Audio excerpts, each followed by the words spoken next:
What up, what up? This is Ray Grand, your host, and you're listening to The Ray Grand Show, where we talk about redefining a disability and overcoming. I've been paralyzed from 22 years from bacterial spinal meningitis. I know a few things. That's right. Thank you for listening, and let's get to it.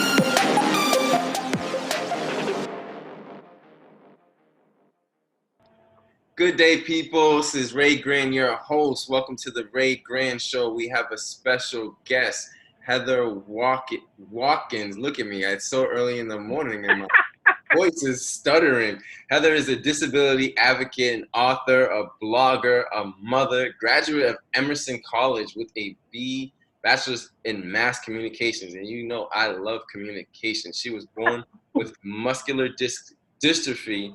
She loves to read, loves the dreams, and loves chocolate. Hi, Heather. How are you doing today? Hi, Ray. I'm doing pretty good. I'm doing all right. I need to enunciate. Maybe you can help me enunciate my words, because I am bilingual, and I know you're bilingual as well, because my parents are from Haiti. So when it comes to my diction and my pronunciation, sometimes I can stutter or trip over my words. Does that happen to you as well? I am actually not bilingual unless you count Black Ebonics. I mean, you know, it is a language. It's a language. You know what I'm saying? So, but other than that, no, it's just English for me. Yeah. Yep. Yeah. Maybe a little thrown in hard Boston accent here and there, but other than that, it's English. I did not know that. I might have thought you had like Puerto Rican. Why did I think you had? Wow. Because that's a common assumption that people make. They might see me and think, I'm Puerto Rican or have some Latinx to me, which is not entirely far off the mark, because my great grandmother was from Spain, but other than that, I didn't have that in my growing up experience, because I didn't know her and I had never met her. So they just, when people see me, they just assume, I either speak Spanish or have grown up within,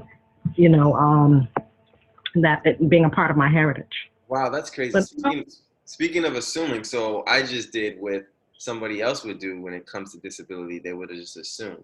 So naughty on me, or whatever you want to call it, bad on me. So what can you explain to me, what disability advocacy is? Because so for me, I just assumed that, and I thought I was told, but maybe I wasn't. I assumed that you could have been from the Hispanic background, and a lot of people may assume they hear disability advocacy, or they hear someone has a disability, and they just maybe encompass it as every disability is the same, and they treat it as such. Just because you're in a wheelchair, you're whatever. They just have an assumption. Yeah. So I just did. I was just guilty of it. So can you explain what disability advocacy is? Sure. Really advocating on behalf of myself within the understanding that I have a particular disability. Now, when we talk about disabilities can run the range of, being a parent, non-apparent, and or be a chronic illness. Mm-hmm. I was born with my own disability, and I didn't always use mobility aids. That sort of happened later, in my 30s, and I'm 47 now. So give or take the last 15, 17 years that I've been using a cane on occasion, or even using a manual wheelchair when I'm out and about. Now, when I'm inside, it's more like furniture placement and maybe holding onto the walls just for balance. So in terms of, advocating for myself in that way and asserting my own rights so that I can, be afforded equal and more equitable treatment, that is something that I'm really, been passionate about, speaking from the lens of being a Black disabled woman.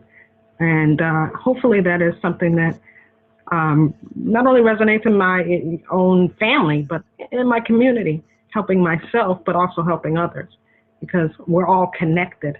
There really is no disconnect. So you're doing something on behalf of yourself, it's an example to other people, and maybe that might empower them to do something um, that, creates change within their own lives, communities, families, and what have you. A nice little ripple effect, that needs to happen, I believe. Absolutely, yeah. Because I was never really under the impression when I first became disabled, I was an advocate. When I would ask for certain things, that I need certain things. And how come this is not working? How come this is Yeah. taking so long? And not realizing that I'm representing Mhm. a whole community. And in every conversation I had with you, I would always like learn something. I'm like, man, she knows her Oh, I'm glad. stuff. I feel like I learn from people every day and Yeah. all the time. I mean, you don't come out of the womb, an advocate, and so I feel like the more I speak with other people who are, living with disabilities of all kinds, and especially people of color who have disabilities, because then that's sort of a mirror for me. You don't typically see that out and about across the media landscape, especially not in meaningful ways.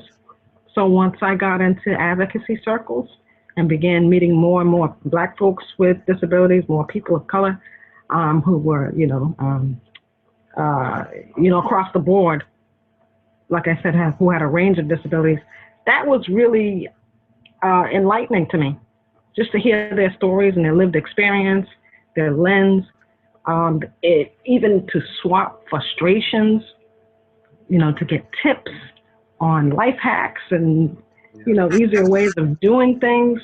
You know what I mean? Because, a lot of your frustrations could be so simple as structural inaccessibilities, how to get around town, logistics of things. But it doesn't stop there. It's also systemic.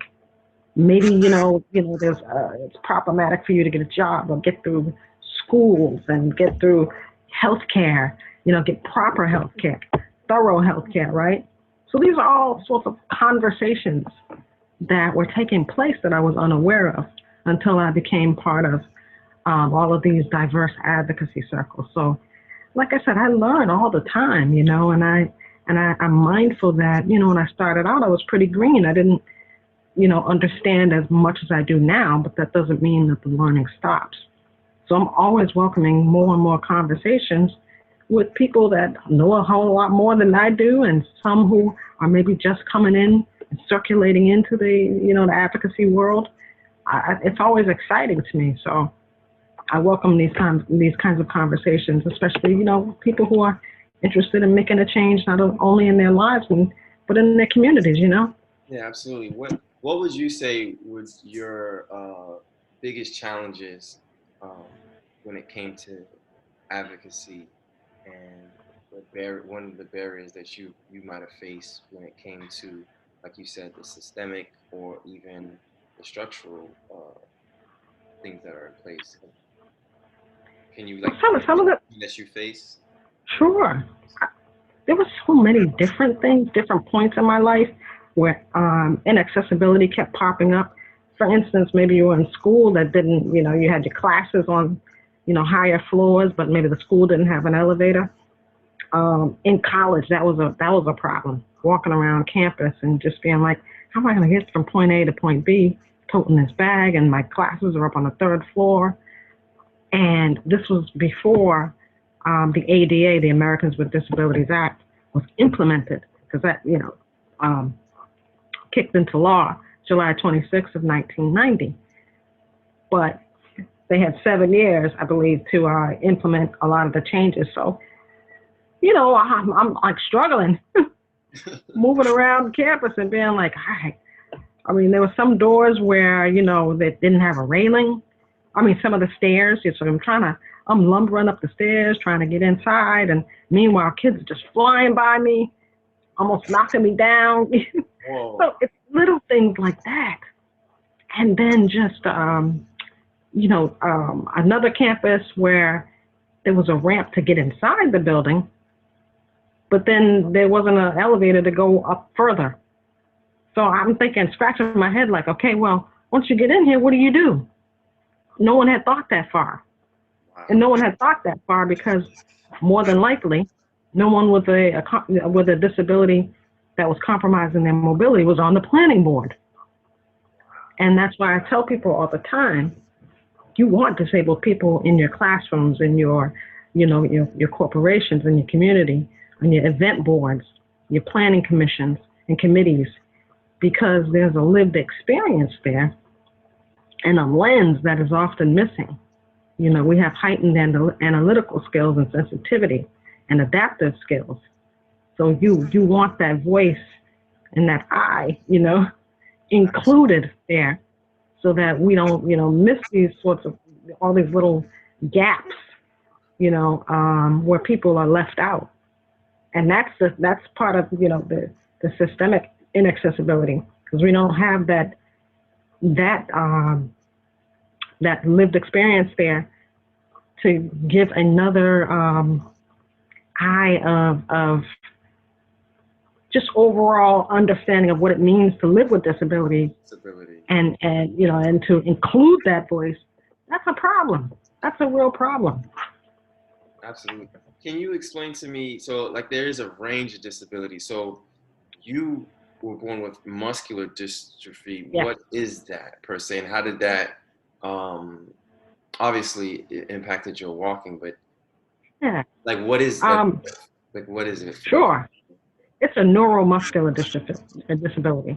So it affects my larger core muscles, the ones that are closer towards my body, like the hip muscles, and like, I have difficulty like going up the stairs, and it's easier to go down the stairs, but that doesn't mean I still have to hold on for balance.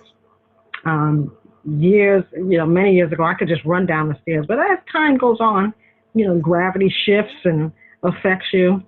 And this was after I had my daughter. I found it harder to just go down the stairs without holding on. So it would affect my running, my ability to run, walk really fast, to lift heavy objects, things like that.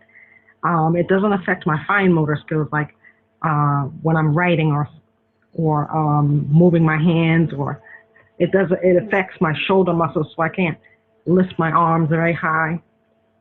And it also affects my breathing muscles.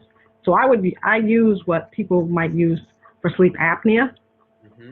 So it's a ventilator that assists my breathing when I'm taking a nap or sleeping during the night, to add another burst of air, so that my carbon dioxide levels aren't raised too high, and then I wake up with a headache, or God forbid, have respiratory failure.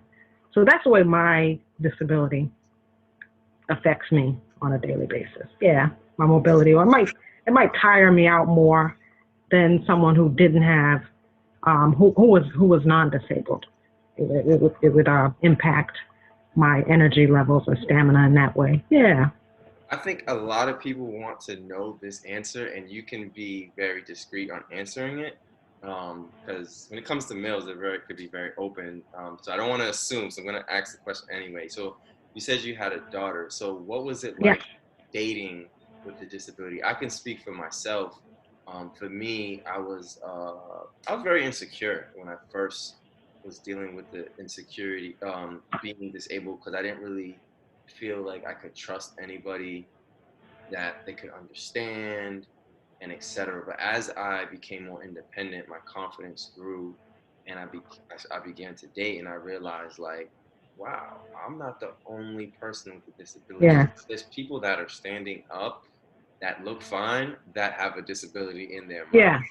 And I was like, okay, I'm stronger than what I thought I was. And I just believed in myself, and I invested more in myself. I'm like, you know what? Dating's cool, but it's not like on my priority. So I never really got the woman's perspective. Will be the first time for me, this perspective on dating with a disability. How did that look like? You can say what you want, or you can skip the question. It's up to you. No. I'm fine with that, because I think that's the beauty in connecting too, is that it's just not talking about, if the conversation is not just limited to talking about structural inaccessibility or just systemic inaccessibility. We're talking about a range of quality of life experiences, right? And Yes. so when you begin to talk to more people with disabilities, you get their lived experience, which helps you in a way, you know? And so when I began talking to more women and more people who had a range of experience, it was a great help. My disability, like I said, I didn't always use mobility aids, so I appeared non-disabled. Mm. And in and of itself, that is sort of a privilege, right? Because you have, back then I didn't have the political understanding and awareness too of really saying I'm black, disabled, and proud, right? Yeah, yeah, yeah, So it was like you were trying to hide that part of yourself because you viewed it as a negative. And part of the reason why you view it as a negative is because, again, nothing in my awareness or day-to-day experience was telling me that this was also positive. yes. That there was a contributive effort, element to it as well. It had shaped my self-awareness. I wasn't seeing it, in beauty magazines. I wasn't seeing it on, any, across the media landscape in meaningful ways where dating, you can, dating with a disability, being a disabled parent. So, of course, it was like, dating, as it is for anyone. It's kind of, especially during the teenage years, right? It's kind of like, you're shy, you're trying to figure out and what to present well so that you'll appear more attractive. Yep, yep. And so I don't, the disability part of it adds another layer, adds more, complexity to it. And so, it was fun, but it was also scary because you don't want to be rejected for having a disability and people seeing it as a negative. And that took me many years to realize that the disability contributed to my experience in so many positive ways. It definitely made me a better parent because I was more contemplative and more considerate about all of my choices because I had a young, little eyes watching me. Yes. And so I really wanted to create a blueprint, one where, she could not exactly become like a clone, but at least have an example of what it means to be a woman out in this world. She would, come up with her own blueprint, but at least this was one where I was really participating in mindful parenting. And so to me, that meant something, Yeah, absolutely. And yeah, so I wanted to really create a more comprehensive understanding of what it meant to live with a disabilities beyond the pity and the pedestal, you know what I mean? Like woe is me stuff. Absolutely. Because for sure that's there. And I think that's valid too. Because we should be allowed to be like, you know what? I don't like all of these aspects that come along with having a disability. That's a part of the human experience. Yeah. So it's okay for it to be a part of the disabled experience. And there's so many elements of it. So yeah, I mean, it does affect, how you view yourself, and because how many conversations do you happen upon in the day to day where beauty, sexuality, sensuality, and disability are juggled, right? Together. You don't. And so to meet more people who are like, of course I get it in, why? Of course we have sex. Of course we do that. Of course we're parents. And a lot of us are, maybe conceived the old fashioned way because people are curious about that too. Yeah, Like very. for some reason, they just think that disabled folks, what? Yeah. They just think that you're not sensual beings or sexual beings. Yeah. That's really surprising to people. And it's like, Yeah. hello, well, a lot of us are disabled parents. A lot of us are dating. Now, it doesn't mean that it's easy to date, but it's happening. So Exactly. yeah, I mean, yeah, that's been my experience too, in a nutshell.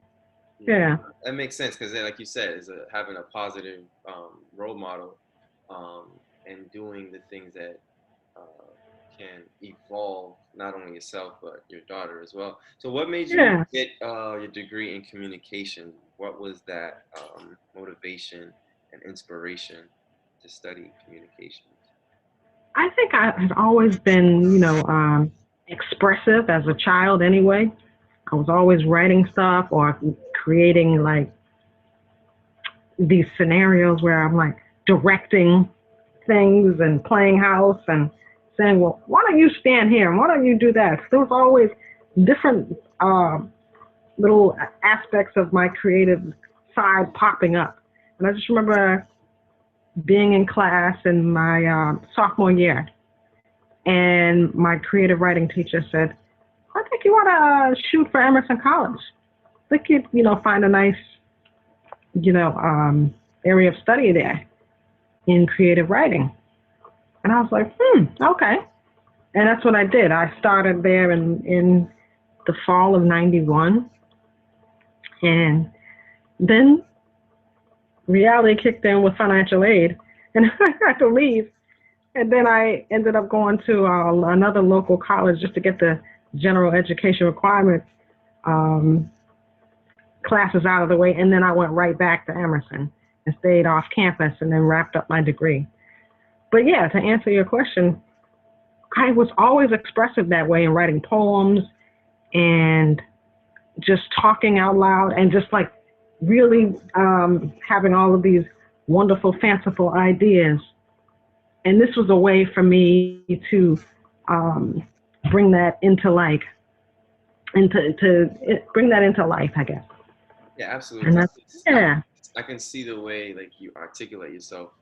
You use colorful words. You express yourself very um, concise, sharp, and you have a way of describing things in a very intellectual way, but at the same time, it's very down to earth, and it's also human. We connect with it, and Oh, that's very impressive. It's very impressive. So when I well, saw you thank had a you. degree in communications, I'm like, I shouldn't be surprised. Well, thank you so much. I mean, I like I said, I really enjoy talking to people and getting backstories, understanding where people have come from, and just to hear how they're ticking, what's going on with them, how do they connect to the larger world, how do they see the world, you know. I think that's important because, as I always say, we're all connected, Absolutely. and no matter how you have so many news stories that take place and showing people who seem disjointed out of the community. It's like, no, you really ought to see the step back and see the big picture, and you'd see how much we're connected and how much your actions affect this community over here, no matter how you slice it. Yeah. Like I was saying to you earlier, no matter how short you throw that pebble, it has that ripple effect over that pond, right? Yeah. So it makes a difference. It sure That's one. does. It sure does. Yeah, it sure does make a difference. So, how does Heather Watkins see the world now? You said 47, correct? 47, yeah. Yeah, 47. and I How tell do you you, see the world whew, now? Because, like, I don't think you understand. Because there was not plenty, but there was enough times where you said certain things or you planted a seed that um, had an impact on me, and I think for me, I've done things where just not even consciously for other people, and I had an impact on them. So my question to you yeah, is, like, how do you see the world now with all the works that you've done and continue to do, and the all the learning that you've learned throughout the years and continue to make a difference? Like, how do you see it now? Like, what is your perspective now, like looking back? sure. I think, are you talking about when I started off in advocacy or just in general? I like to leave it open, so it'd be in general, like Okay. from whatever perspective you think. Because I think with you, you're so dynamic in so many different ways. So if I just say advocacy, that just kind of limits you. So Yeah. whatever comes to mind in your heart when it comes to Sure. the disability world, the disability community. Sure. I think, growing older for me has been very exciting because I love all of the wisdom I have gained over the years. In my 20s, I was like, oh yeah, I know everything. 21, 23, you feel like you know so much. And I'm so old back then. I didn't when I got to about 30, I was like, well, wait a minute. I don't think I know that much. Oh my goodness, what's going on? It was like a light bulb just went off. And then that was around the same time I started to get into advocacy. And then one thing just would connect to the next thing. I would do, research online. I would meet people in person at community meetings and the Centers for Independent Living here in Boston. And each time another door would be opened, another, new world or of understanding, new level of understanding would take place. And then I would meet more and more people with different stories and, telling me about their experience and how they advocated for change. And it kept lighting this fire in me. And I knew I had to continue on this path. And I've just, whether it's through speaking and through serving on disability related boards and councils and projects, it always excites me. It always builds more levels of understanding and awareness. I think that's one of the things I love about it because you can always learn more. You know what I mean? Yes. Yeah. So to answer your question, yeah, just the excitement of becoming more wise and having a new and better understanding of who I am in relation to the larger world.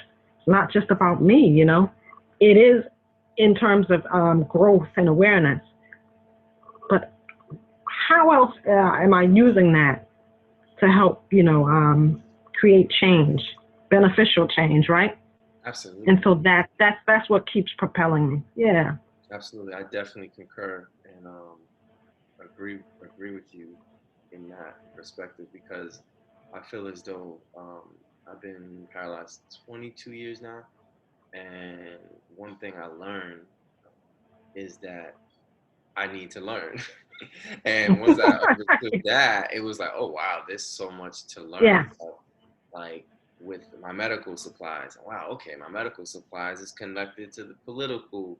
It's in the political. It's political, and then I'm like, man, there's so much that encompass this new world, and also we're the largest minority group in the country, which is a whole conversation that I know that you can expound on as well, and we not only need to be represented and representative in the right way, and be heard for so many different reasons, like you said, from whether it's structural or systemic, which is extremely important, and we have to do something about it. And that's why I started this podcast is for people like you and I to speak on certain issues and to tell our story and to educate those who are interested in learning and don't stop and keep going. Yeah.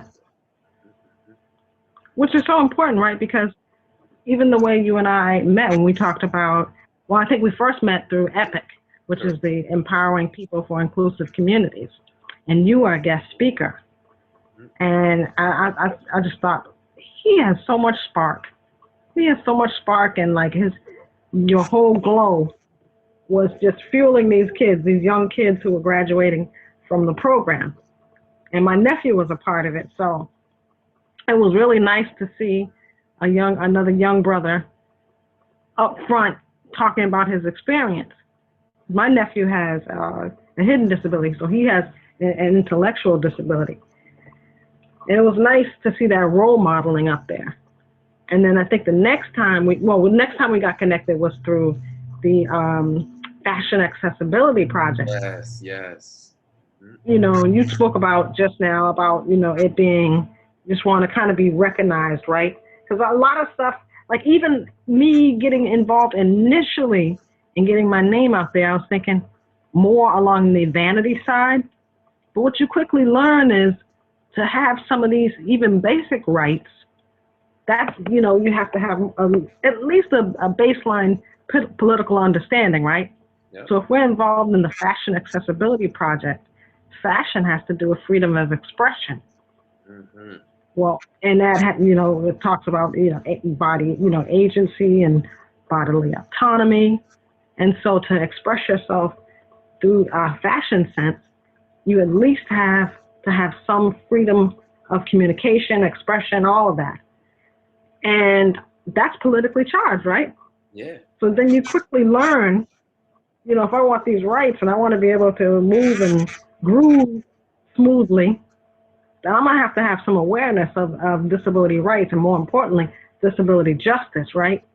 For you know, which disability rights is more legislative focus, whereas disability justice is really about the equity regarding Black and Brown, Indigenous, formerly incarcerated persons, homeless persons, trans persons. You know what I mean? Yep. So that's the most marginalized speaking. You know what I mean? Instead of just this particular, and that's a whole other conversation. But at least just kind of like grazing the top right there. And that was sort of leading me down all these different roads. Because you thought, you know, I'm going to be talking and I'm going to be doing this and my face is out there. But really, you are speaking, you know, as a representative for your community. You know, and again, and my thought was, hopefully this empowers other people, because I don't want or need to be the so-called leader or spokesperson.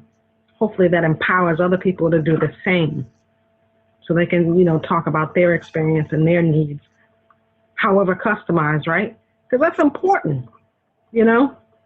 And so I just think that's very important that you said, you know, your journey was leading you down that way, because that's how mine was going.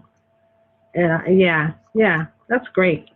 Yeah, because that's really great. Yeah, like one thing that you said was the understanding the political parts of it. And yeah. I never really thought of it political, but what I think you Mm-hmm. who said it to me, and then I really started to think. I was like, huh. It made me just go like, huh. And then I thought about it. You said a whole lot of things, because every time every time I speak to you, I'm like, huh, that's an interesting thought.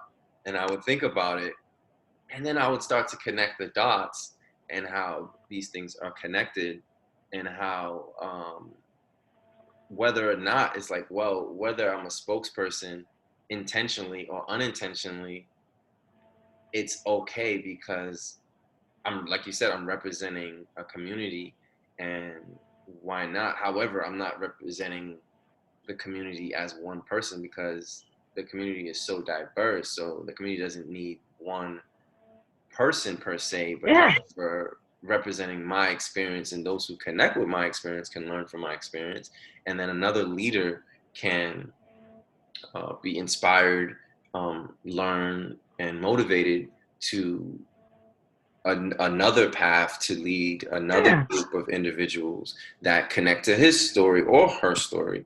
And that's okay. And I feel like we all do that for one another. I certainly feel that way, you know, with all the people I meet. I feel like, you know, they are able to shed light on their experience and maybe spark something within me that, you know, motivates me to move or to think, you know, at a higher level of consciousness than I previously had, you know. And that's that great learning exchange that that I just love being involved with. You know, where it's just these handshakes across the tables instead of, you know, people standing, you know, atop the soapbox finger wagging, you know. It's just so meaningful when you get in a group of like-minded folks working towards beneficial change. And sometimes that change isn't always met with smiles and happiness, sometimes it's a little bit, because it might create a little bit of dissonance. Like you might have to drop an old thought or an old belief system so Oh, that you can absolutely. move to a greater understanding of who you are and what you mean. I mean, how many times have we thought of ourselves as being less than because we had a disability? But once you create more of a comprehensive awareness of who you are and how you impact your own life and the world, then to me that was it was a real eye opener. It kind of like lifted the cap off my own potential. How much of my experience had been beneficial, Yeah, absolutely. instead of just like thinking, you know, um, just being in that mindset of frustration all the time. If I moved slower, I thought more about. I was more methodical about how I moved, about how I navigated certain spaces, and I think building those skills were very transferable to other settings. When I'm talking about, being in like doctor's offices and being a caregiver. Because I was disabled, I had another level of experience than a non-disabled caregiver, for instance. With my father, I'd been a caregiver for my father until he passed away last summer. So I was able to hone in on certain things and, communicate that to his care team. And, how much of that might have been missed had I not been disabled, Yeah, no, that makes a lot of sense. I mean, I don't even know where to begin because there was some, I would say, stinking thinking back when, where my thought process was off. Like you said, how I would, for me at least, how I thought about myself, and then understanding Mm-hmm. that slow is fast sometimes. Meaning, if Yeah. I do things slow and then I see things Mm-hmm. slow, whatever Mm-hmm. I need to get done will happen faster than if I would do it fast, if that makes sense. Yep. Um, Exactly. and Exactly. and that to me was like a game changer. And Mm-hmm. put it like this: it's better to this is an old saying, Proverbs. It's like it's better to like measure, what is it, 10 times and cut twice versus cut twice and then have to measure 10 other times. It's like, no, do it right the first time so you don't have to do it 10 more times. Mm-hmm. And Mm-hmm. I can say the disability has definitely helped me with just doing it one time and getting it right. And people are like, man, you Yeah. used to call me genius. They're like, oh, Razor, genius. And I'm like, it's like kind of common sense. But then again, I have to give credit to the disability on building my character and building the person I am today by just really taking my time. And Yeah. yeah, it's And really setting new metrics for yourself, right? And setting a new metric of success for yourself and not comparing it to your non-disabled counterparts. Because, there's a saying, a fish can't climb a tree. It's outside of its own setting, right? yeah, yeah. So you have to, conditions around you have to be conducive, supportive of your growth and your self imposed metrics of success, so that you have all the things you need for quality of life. Wow. And when that doesn't happen, there are times when we fall back on blaming ourselves. But if you looked at all the elements, were they there to support you in a way that you needed, not in the way that the next person needed, but you specifically? And that's important. And we try to downplay that, but it actually is very important to helping us live with a greater quality of life. Yeah, that's well said. You said that very eloquently. That's very well said. Um, yeah, wow. Wow, wow. Yeah, Heather, it's always a pleasure talking to you. Always bring Right. insight. Always paint the picture in a fashion where I believe is digestible. One last question I'll ask Sure. you is, um, what is your knowledge in or I say perspective when you hear the word disability, and how do you define disability, knowing that there are layers to it, and what layers are you willing to express as far as your Sure. understanding? I think when I first used to hear it, there was a distance because I wanted to present the most non-disabled parts of myself. But as I stated earlier, once I became involved in advocacy circles, then I, became aware of how, the community had culture, had, history, had political influence, it had constituencies. And so that was like an eye opener and a game changer for me.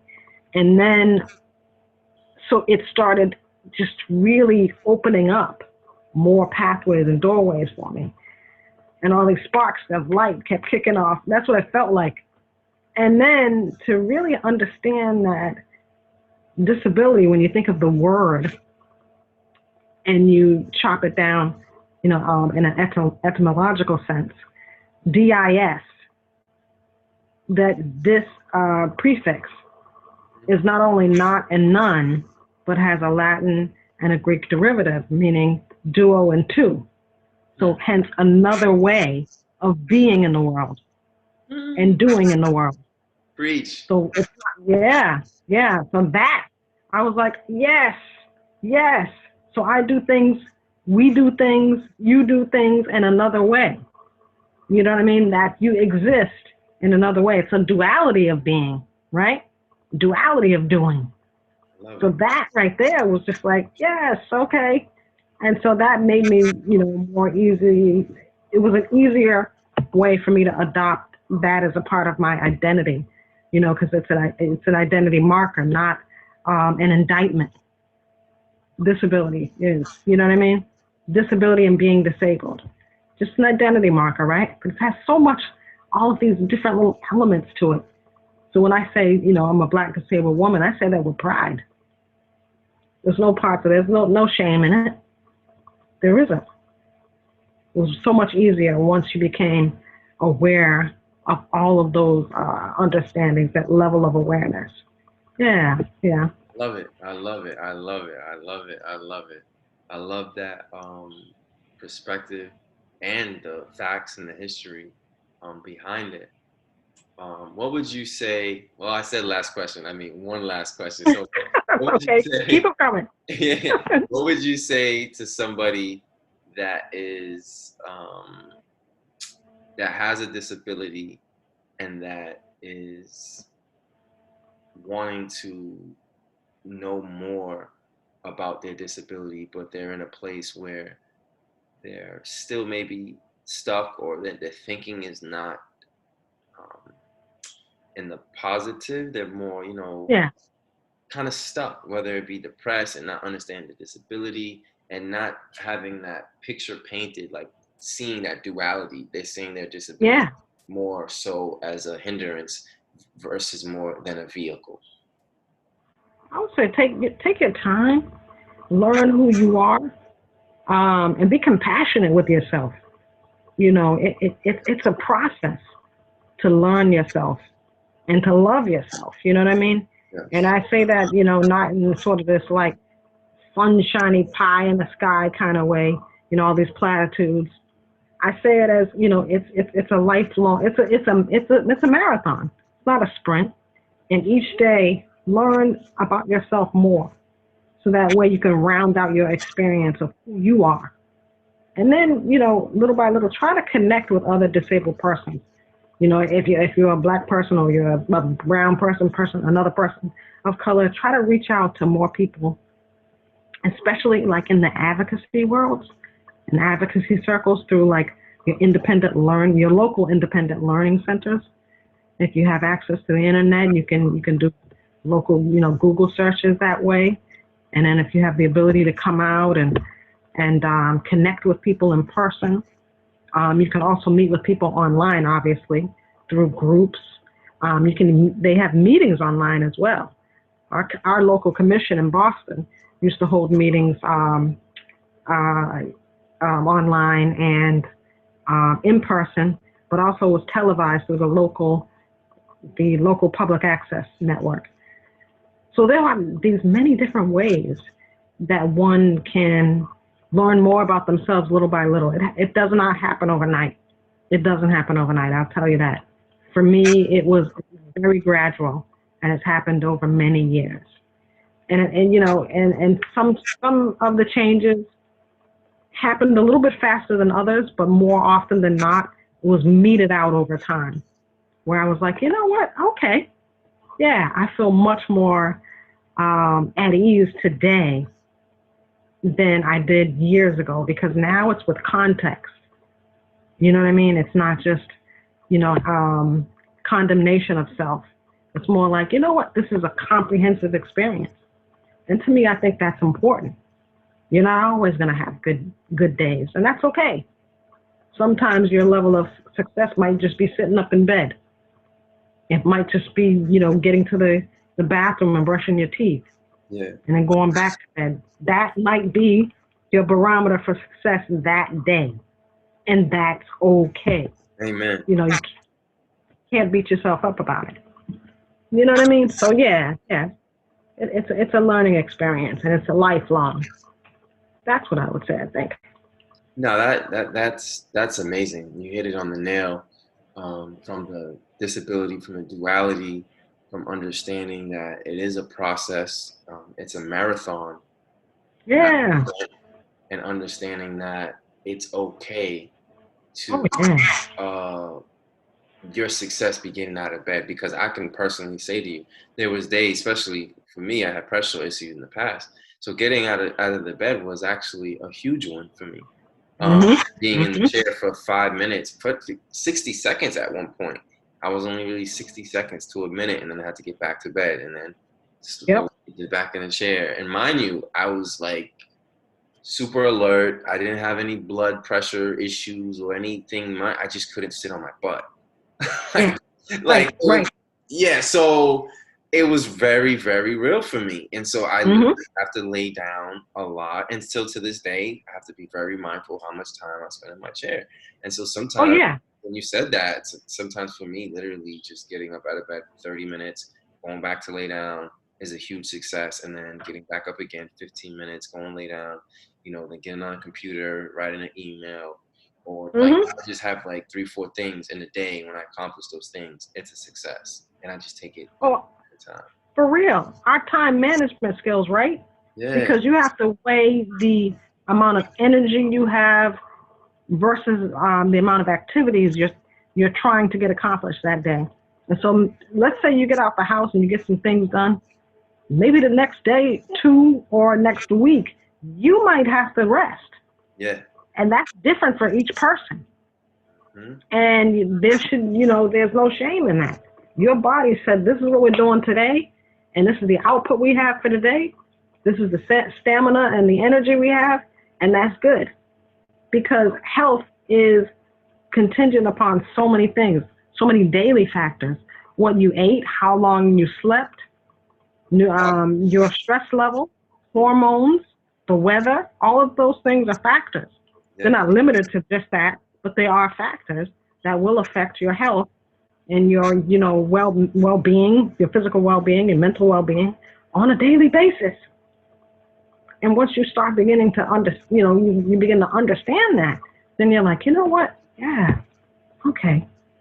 Damn it, I've been so tough on myself. Yeah. It builds compassion, And so, yeah, it's a learning game. It really is. Yeah, and that's the key word, compassion. Yeah, you said it, compassion. Yes. Having compassion for self. Yes. Yes. This is huge, so huge, because I think in this society where it's just, I gotta go to work, I gotta go make money, I gotta do this, I gotta do this, I gotta. And it's like, whoa, slow down, because those things, how can I word this properly? Productivity. Yeah, like you said, that productivity sometimes is more output than input.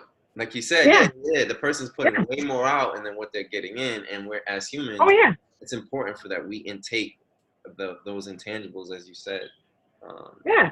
I mean, before I got out the house, I would feel like it would feel like a production to get out the house. So you expend so much energy getting ready to go wherever you're going. Then if you're someone who uses a ride like I do, I also drive too.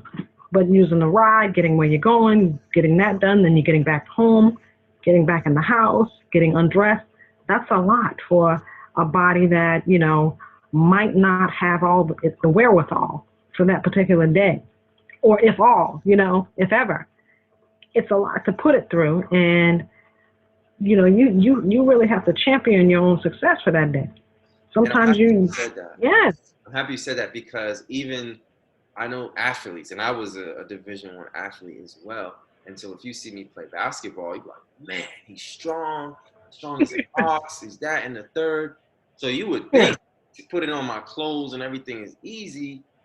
However, it'll be easier. It's easy. I would say it got easier due time, but doesn't make it easy as far as energy that it takes to do not everything, but so many things a day. It adds up.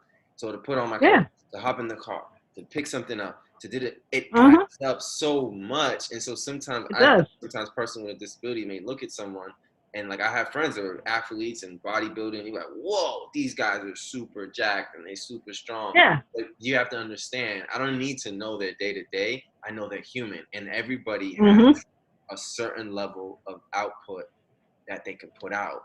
And if they do put out too much, that becomes burnout or diseases or et cetera, et cetera, et cetera, for that particular person. Absolutely. Absolutely. And once we understand that, I mean, you might wake up a day and you're like, I can't, do much today. That's okay. It's also okay to wake up and be like, F this, or feel bad. That's okay. Yes. You know what I mean? Because you need to be able to feel your feelings. And as disabled persons, well, there's this pressure to be like sunshiny. Oh, stop complaining. Oh, stop. Look at your life. And it's like, no, afford us the whole gamut of, emotions. We're human, and that's quite all right. We can be angry. It's fine. Yeah, it's a part of the. We can be sad. We can be negative that day. It's fine. But yeah, and again, that's where having a support system composed of other disabled persons helps to round things out a bit. So then that helps, create this better understanding and to help you think, to help you know, in a way that, I don't want to say to keep your sanity, but kind of make you feel like this is a sense of normalcy. You know what I mean? Yeah. So you have that understanding where you're not feeling like you're an outlier. You're alone in that regard. That you're not unique to that. People will validate that experience. Yeah, I think that's very helpful. Yeah, I agree. It's like I think I don't think I would be able to explain it best, but I think like my mom or my brother, even my dad, he passed away as well, but they would be the one to articulate what they saw, what I went through. However, me having them there from my perspective was how can I say this? It was like you said, it was a sort of normalcy. Like my brother, I was my brother. It's just my brother. Like it's not my caretaker. He's my brother. Right. My brother, because he's not like my caretaker. He's my brother. So, however, my mother, on the other hand, she played a role as my mom. She played a role as my caretaker. Played a role as my nurse. Played a role as my cook. She cooked for me. She cleaned. She played a lot of roles. And then my dad played different roles as well. However, their perspective and their love and their support, I don't know what the right word is, but it balanced. It just was a healthy balance of me being able to be myself, being able to experience what I'm experiencing it without judgment, and at the same time not allowing me to soak in it too long. You know, Yeah. if I was down, like, okay, Ray, you down, but you know, one, 2 days after that, come on, man, you gotta do something, you know, and then me going above and beyond, they're like, wow, okay, slow down, you do too much. So, yeah. you know, it's just Well, like, it sounds like, yeah, it definitely sounds like what many of us who come from communities of color exist in terms of family life, right? And we call that interdependence, not in being independent. We rely on one another yes, for our, the health of and success of our families, right? So when I spoke about being a, disabled mother and a disabled caregiver, like each person had a role in the family. So even though I was helping my dad, he was also helping me. It wasn't a one-way deal. I wasn't just, he wasn't just being a recipient of care. He was also putting in a whole lot of, work in the family as well. Like he would do a lot of things for me physically, lifting bags, accompanying me somewhere. I'd be driving and he would hop out and then run into the store for me, stuff like that. yes. And those are just some examples. He in the house, he might be washing dishes. He might take out the trash. He might, wash a load of clothes. So there was all these different levels. Whereas I'm, doing meal prep and medicine intake and coordinating his care team and his appointments and stuff like that and his overall health care. That's what we did for one another. And I was, also, my daughter was younger. She was probably, when my dad moved in, maybe she was in her middle school years. And then later, my nephew moved in. So he was here for about 4 or 5 years. And then I was also, serving on different commissions at the time. So it was like this juggling of responsibilities. But just that you spoke to, that's what we do.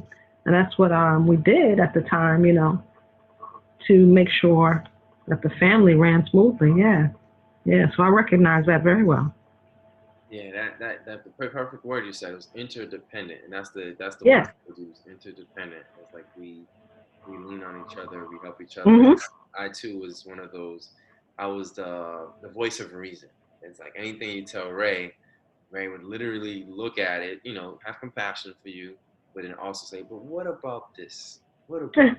And I always would just go the different perspective. I wouldn't necessarily take a side per se. I mean, I did have a side. And if they ask me for my opinion and say, well, this is what I think, this is what I believe. However, I would always help the person. I'm just a great coach, just helping the person see a different perspective. By asking key questions. And I had a lot of adult friends, like when I first got pregnant, just all my friends were like my aunts, my uncles. And I would just sit there and talk to like a whole bunch of older people. And that was like literally, they were my friends. I spent a lot of time at the kitchen table talking about life. So I can definitely agree and connect with that as well. Yeah, it just makes so much sense. And it's hard because sometimes families will try to box you in when you have an acquired disability. I can see that looking at it from the outside, but also in my case, it evolving and being more progressive. People will think that you need more help than you might need, right? Yeah. Or try to overdo it. And you're like, no, I got this. I'm pretty good right here. Or they might maybe look at you through a reductive lens, and sometimes, that gets inflicted upon you. Some families will, or society in general, will have that burden lens, right? Mm-hmm. And that sometimes gets transferred to disabled persons in terms of treatment and care. So there's all these different layers and balancing that has to happen in, ways of seeing disabled persons. And that can impact our own self-esteem and quality of life. That's all, that's also important. Yeah. And it's just so many, so many points of seeing disability. And, if you're not careful, it can be depressing. But that's another challenge there. That I think many disabled folks, um, have to contend with within their families, within themselves. That internalized ableism, if you will, of looking at ourselves as, burdens and too much, and thinking of disability only through the prism of limitations lens. You know what I mean, and not more something that's more roundabout and comprehensive that I keep, talking about, because it helps to do that, to round that out.